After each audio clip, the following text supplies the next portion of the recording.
Good morning, good evening, good afternoon to everyone. Welcome back to another quick video here. Just going to be going over the patch notes that just came out for Space Marine 2 4.1 and the game director commentary. So this is from the game director, Dmitry Goragorenko,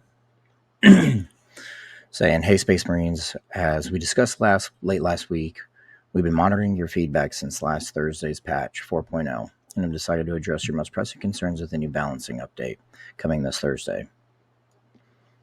Before we get to the details of the new patch, we want to thank you all for being so involved with the game and making your opinions heard. While we noted criticism with regards to difficulty adjustments, and rightly so, we'd like to thank you for positive feedback on the new termination map, no matter the feedback. We're grateful that you feel passionate about Warhammer 40,000, Space Marine 2. The key takeaway for me personally is that I forgot that once the game comes out, it's no longer a dev's game. It's yours, first and foremost. This is why moving forward, we'd like to harness this energy by establishing public test servers. They would let you try out major balancing updates and make your voices heard before they are pushed onto public branches. We're hoping that to make these available around early 2025, so stay tuned to our channels for more information."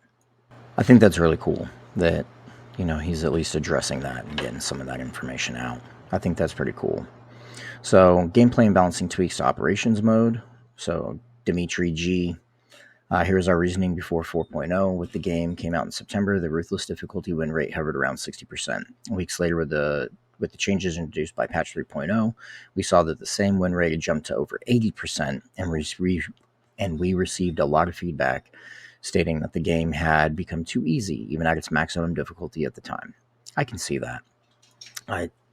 I can see that, but not entirely.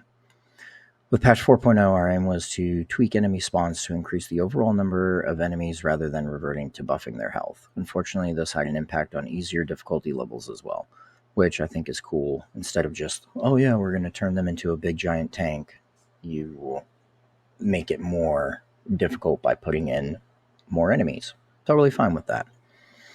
For example, the win rate on the easiest difficulty dropped slightly from patch 4.0 or after patch 4.0 from 95 to 93. This may not look like a lot, but numbers aren't everything. I mean, depending on how many people are concurrently playing the game on that difficulty, that could be hundreds or even thousands of people.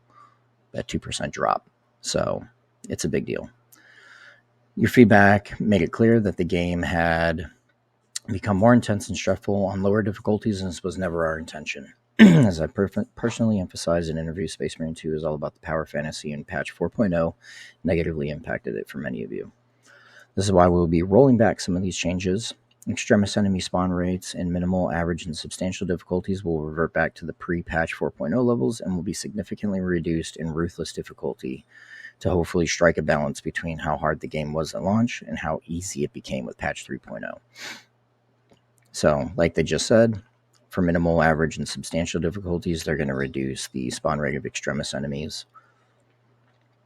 Ruthless difficulty significantly reduce spawn rate of extremis enemies.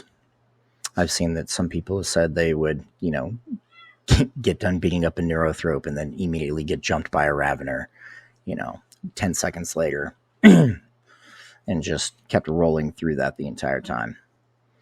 Weapons and operations mode only. While we've been wanting to address the Bolter family for a while, as they've been underperforming across all difficulty levels, this has been a frequent piece of feedback from many of you, and the data confirmed improvements were needed across the board. The percent damage increases based on which classes have access to which kind of weapon and how the Bolters compete with the other options available. So, I'm not going to go through all of these, but I'll give kind of my thoughts on some of them. This one, if I'm not mistaken, was one of the worst and was not even worth using.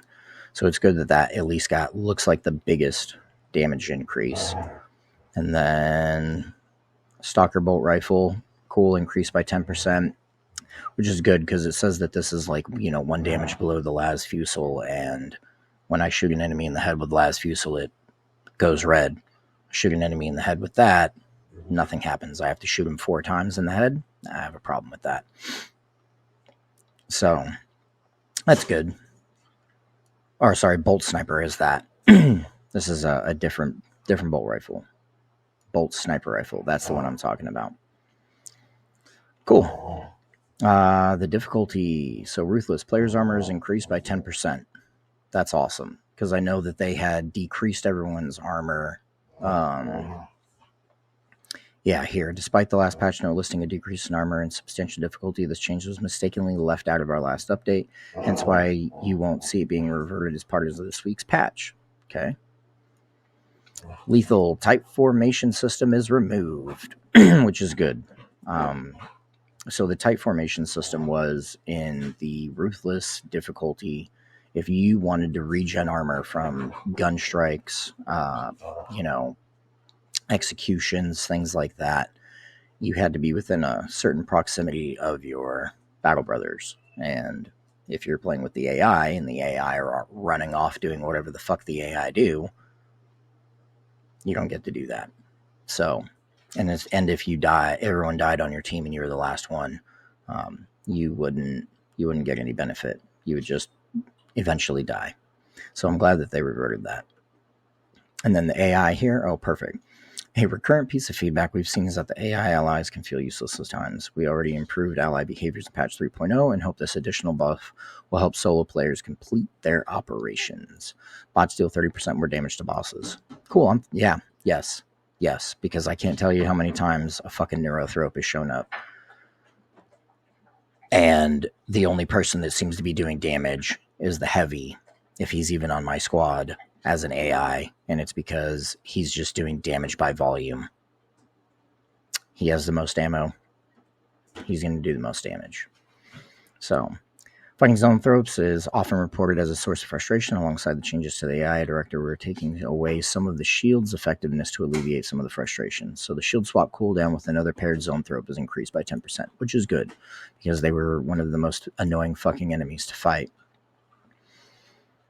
to say the least. Then general bug fixes. Fixed a bug that caused roll distance to be shorter than before. That's good. Fixed bug with unlocking lethal difficulty reward decals. Crash fixes and general stability improvements. So, yeah, all in all, I think this is a good patch, and I'm really glad that these people at least, or this game studio at least listens to the people that are playing its game and aren't your AAA title like Activision, who just want to get a bunch of fucking money out of you. So, cool.